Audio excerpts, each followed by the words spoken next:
بسم اللہ الرحمن الرحیم۔ بیستجیور تیسرا حصہ، وقف کا بیان۔ مسئلہ، اپنی کوئی جائیداد جیسے مکان، باغ، گاؤں وغیرہ خدا کی راہ میں فقیروں، غریبوں، مسکینوں کے لیے وقف کر دیا کہ اس گاؤں کی سب آمدنی فقیروں، محتاجوں پر خرچ کر دی جائے، یا باغ کے سب پھل پھول غریبوں کو دے دیے جائیں، اس مکان میں مسکین لوگ رہا کریں، کسی اور کے کام میں نہ آوے تو اس کا بڑا ثواب ہے۔ جتنے نیک کام ہیں مرنے سے بند ہو جاتے ہیں، لیکن یہ ایسا نیک کام ہے کہ جب تک وہ جائیداد باقی رہے گی برابر قیامت تک اس کا ثواب ملتا رہے گا۔ جب تک فقیروں کو راحت و نفع ملتا رہے گا برابر نام اعمال میں ثواب لکھا جائے گا۔ مسئلہ 6، اگر اپنی کوئی چیز وقف کر دی تو کسی نیک بخت دیندار آدمی کے سپرد کر دے کہ وہ اس کی دیکھ بھال کرے، جس کام کے لیے وقف کیا ہے اس میں خرچ ہوا کرے،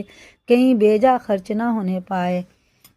مسئلہ ہے 3، جس چیز کو وقف کر دیا اب وہ چیز اس کی نہیں رہی، اللہ تعالیٰ کی ہو گئی، اب اس کو بیچنا، کسی کو دینا درست نہیں۔ اب اس میں کوئی شخص اپنا دخل نہیں دے سکتا۔ جس بات کے لیے وقف ہے وہی کام اس سے لیا جائے گا اور کچھ نہیں ہو سکتا۔ مسئلہ 4، مسجد کی کوئی چیز جیسے اینٹ، گارا، چونا، لکڑی، پتھر وغیرہ کوئی چیز اپنے کام میں لانا درست نہیں